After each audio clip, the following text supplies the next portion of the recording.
My God, देखो ठंड की वजह से धुंध अंदर भी घुस गई है। बाप रे।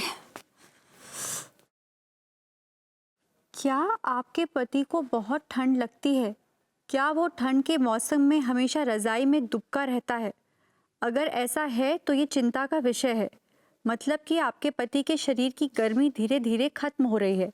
आप अपने पति की गर्मी को बरकरार रखने के लिए उन्हें गर्मा गर्म चीज़ें जैसे गर्म दूध, बादाम, गाय का घी खिलाएं। फिर देखें आपको अच्छे परिणाम मिलेंगे। अरे विभू को तो बिल्कुल यही हाल है। यही ट्रीटमेंट करूंगी अब उसके लिए। भाभी जी घर पर हैं? ओह, ये तिवारी जी को इतनी ठंड के मौसम में भी चैन नहीं। भाभी जी घर पे हैं, भाभी जी घर पे हैं। गॉड। बंद करिए दरवाजा। बाप रे, क्या गर्मी पड़ रही है भाभी जी। ओह, हे भगवान। अरे बाप रे, इतनी भयंकर भाभी जी गर्मी। हे भगवान बताइए। अरे तेरा। तिवारी जी कमाल है। इतनी तेज शीतलहर चल रही है और आप इतनी पतली सी टी शर्ट और हाफ पैंट पहने हुए और ऊपर से आपको पसीना भी आ रहा है। क्या बताएं भाभी जी, ये तो आपकी मोहब्बत की गर्मी का असर है। तिवारी जी फिर से आपके होंठ ऐसे ऐसे ऐसे फड़फड़ा रहे हैं। जोर से बोलिए। हमारा कहने का मतलब यह है कि भाभी ये तो हमारी जवानी की गर्मी का असर है।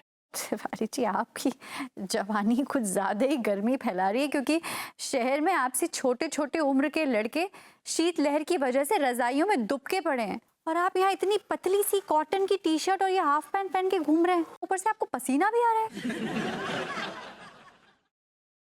प्रोत्साहन देने के लिए आपका बहुत बहुत धन्यवाद भाभी जी। वैसे तिवारी जी आपकी जवानी का राज क्या है? आप What? मतलब आप यूं समझ लीजिए भाभी जी कि हर रोज गर्म दूध में बादाम मिला के पीते हैं, चिलगोजे खाते, खजूर खाते हैं और दिन में लगभग 2-3 घंटे जम के व्यायाम पेलते हैं। व्यायाम करते हैं आप? जी भाभी जी। मैंने तो आपको कभी व्यायाम करते हुए नहीं देखा। वो हम बाथरूम में करते हैं।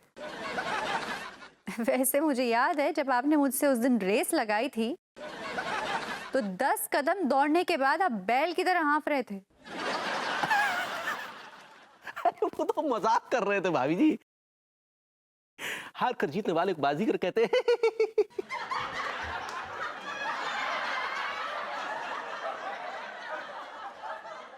अब देखिए भाभी जी, बाहर शीतलहर चल रही है लेकिन हमने ये टी शर्ट पहनी है और ये नेकर पहनकर आए हैं आपके सामने। वैसे तिवारी जी मानना तो पड़ेगा, कुछ ना कुछ बात तो है आप में। वैसे तिवारी जी मुझे एक आइडिया आया है। कैसा आइडिया भाभी जी? क्यों ना तिवारी जी रात को 12 बजे जब बहुत ठंड होती है मैं आपका टीवी पे एक इंटरव्यू लूं। बचपन से आज तक हमारे बीच जो कुछ भी हुआ हमें बहुत शिकायतें रही तुमसे, लेकिन फिर भी दिल के किसी कोने में तुम्हारे लिए वो प्यार जिंदा था। पर अब सब खत्म हो गया सागर, सब खत्म हो गया। सुना तुमने? तुम्हारे लिए हमारे दिल में उस प्यार ने दम तोड़ दिया आज। अब हमारे दिल में तुम्हारे लिए सिर्फ नफरत ही नफरत है और कुछ नहीं है। अरे बेटे, तुम्हारा दिमाग खराब हो गया? बिना डॉक्टर साहब से पूछे तुमने दवा कैसे दे दी? ये क्या कर रहे हो बेटा?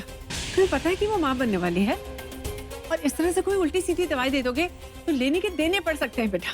आप लोग परेशान मत होइए, अब टेंशन वाली कोई बात नहीं, लेकिन हाँ आगे से इनका ध्यान रखिएगा। शुक्र संतोषी माँ का कि हमारी बहू ठीक है।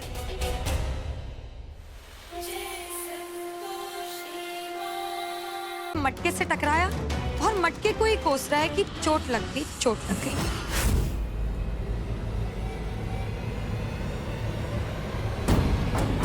चल यहां से।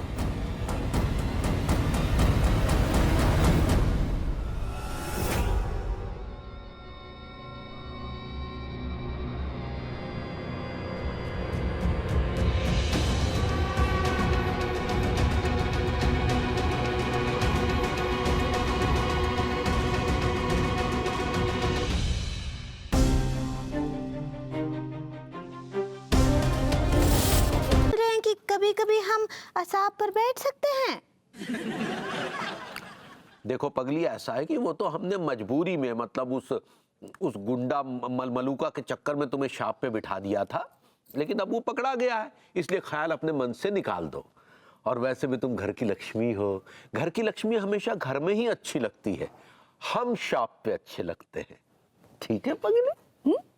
चलो अब इतना ही काफी है, शाम को कुछ और बढ़िया सा बना लेना, ठीक है? हम आते हैं।